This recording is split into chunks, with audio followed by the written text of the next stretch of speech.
Assalamualaikum warahmatullahi wabarakatuh. Nama saya T. Arsyil Syahrawi dengan NPM 233510681. Saya dari kelas 6A. Di sini saya akan menjelaskan apa-apa yang telah saya pelajari dan menjelaskannya dari materi pertama sampai ke 6. Langsung saja kita masuk ke materi yang pertama. Di sini materi pertama ada fondasi Big Data dan PySpark. Ada konsep 5V, yaitu karakteristik utama Big Data. Ada volume atau ukuran, velocity, kecepatan, variety atau keberagaman, format, veracity atau keandalan, dan value nilai. Contoh pada volume itu ukuran data di e-commerce itu. Lalu kalau misalnya velocity atau kecepatan, misalnya pada chat atau media sosial di Facebook atau di WhatsApp, seberapa cepat kecepatannya itu nyampai dari kita selesai mengetik ke pengguna yang kita kirimkan. Lalu ada variety dan keberagaman format. Contohnya itu ada format video, gambar, dan teks.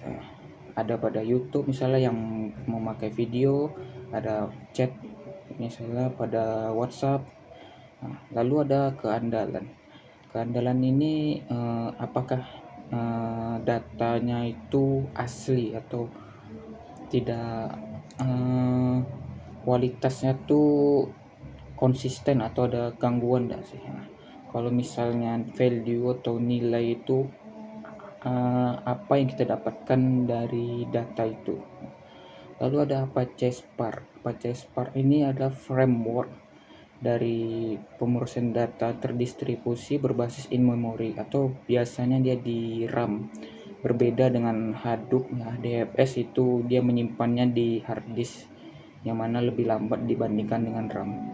Lalu yang ketiga ada PySpark API. Itu antarmuka atau library Python resmi dari Apache Spark untuk eksekusi proses manipulasi dataset biar efisien dan ekspresif. Nah, lalu kita lanjut ke materi kedua atau ingesti data ke ADFS. Nah, ADFS atau Hadoop Distributed File System bertindak sebagai sistem file terdistribusi yang sangat scalable untuk menyimpan kumpulan data besar. Nah, cara kerja Hadoop ini dia memecah dari file besar itu ke blok-blok kecil, lalu disimpan dengan ukuran 128 mega dan 256 mega, dan dia disimpan di hard disk ya. Tidak seperti Apache Spark tadi yang disimpan di RAM. Makanya HDFS ini udah mulai ditinggalkan karena dia lambat dan dia pakai blok-blok itu, makanya. Lalu ingesti data itu proses fundamental memindahkan data mentah seperti log web atau sensor ke dalam ADFS sebelum tahap analitik dimulai. Ada fault tolerant, sistem otomatis menyimpan blok data secara replikasi, didistribusikan di berbagai data node agar kebal dari kegagalan server tunggal. Nah, lalu kita lanjut ke materi ketiga dan keempat, yaitu wrangling dan Spark SQL. Data wrangling itu pembersihan data menggunakan PySpark data frame, meliputi penanganan missing value atau null, ekstraksi teks menggunakan regex, serta standarisasi format timestamp.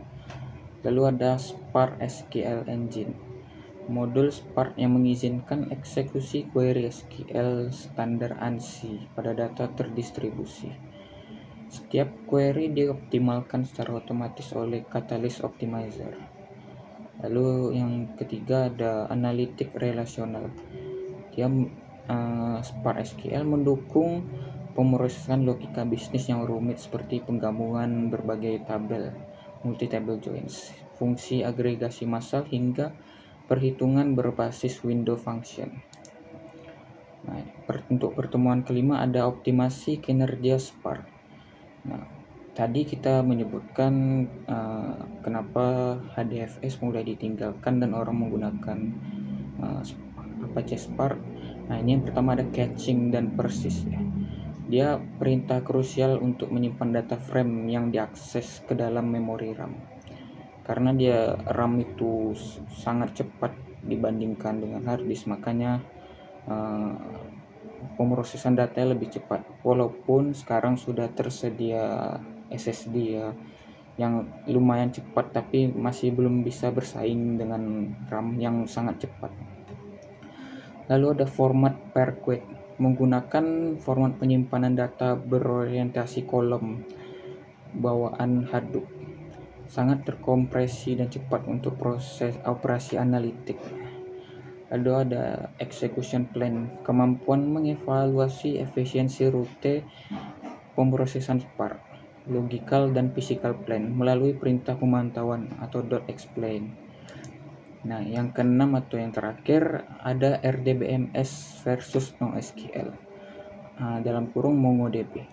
Kalau kita menggunakan database tradisional RDBMS atau SQL, contohnya MySQL, dia itu database yang benar-benar ketat kali.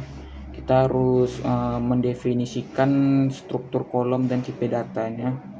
Contohnya kalau kita misal bikin database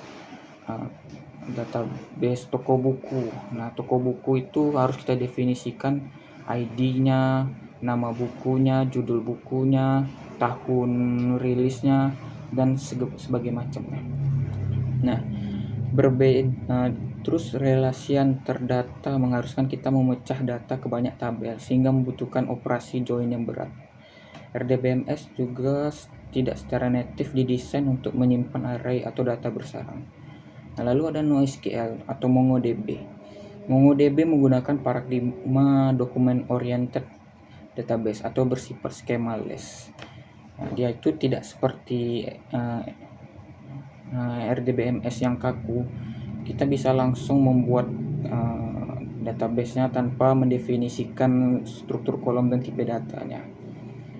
Dia direpresentasikan dalam format BSON atau binary JSON yang memungkinkan kita menyimpan list atau array dan dokumen bersarang secara langsung tanpa butuh join.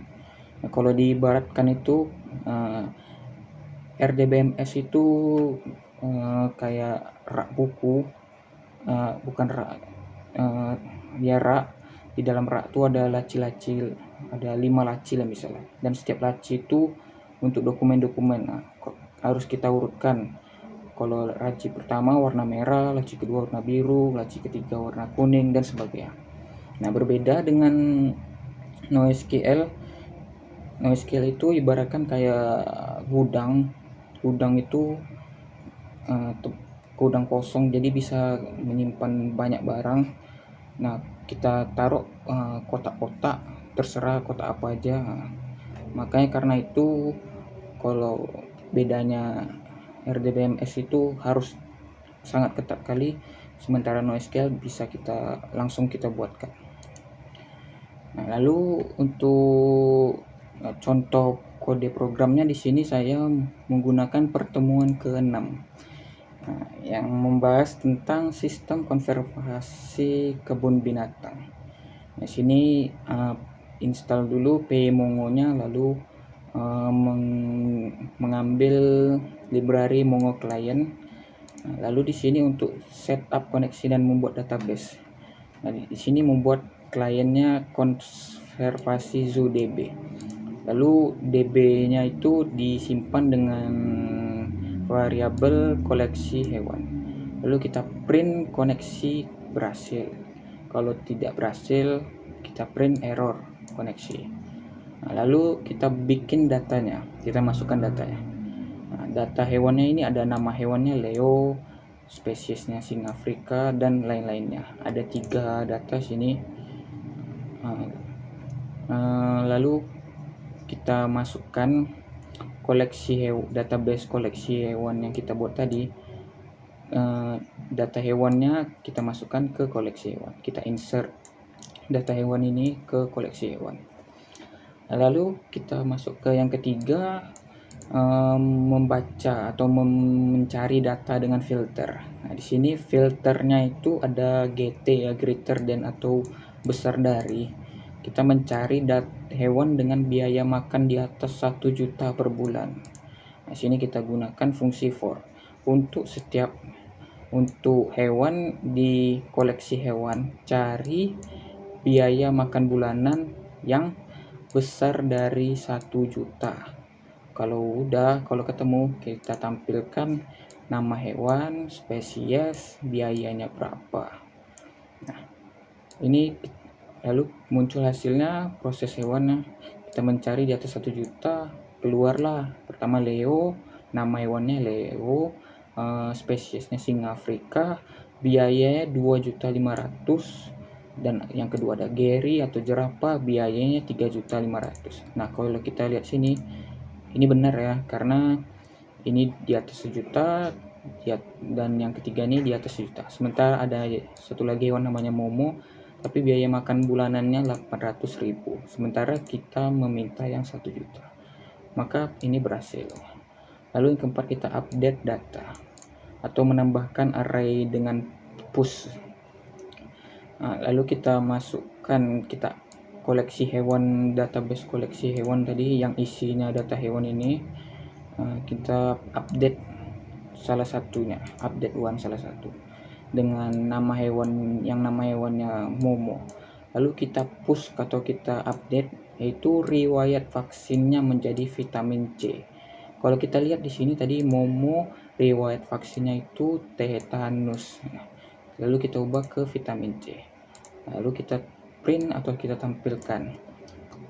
Lalu pas kita jalankan, data vaksin Momo berhasil diupdate ditambah vitamin C.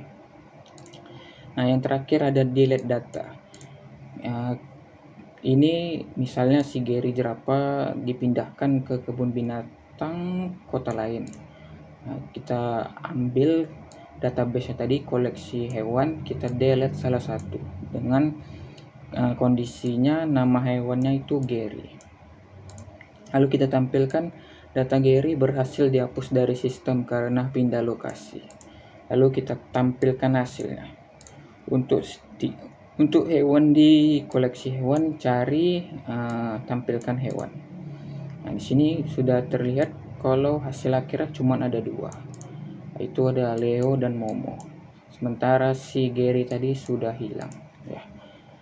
Baiklah, itu saja untuk pertemuan saya menjelaskan pertemuan 1 sampai pertemuan 6 atau pertemuan ke-7 dari modul. Sekian dari saya. Assalamualaikum warahmatullahi wabarakatuh.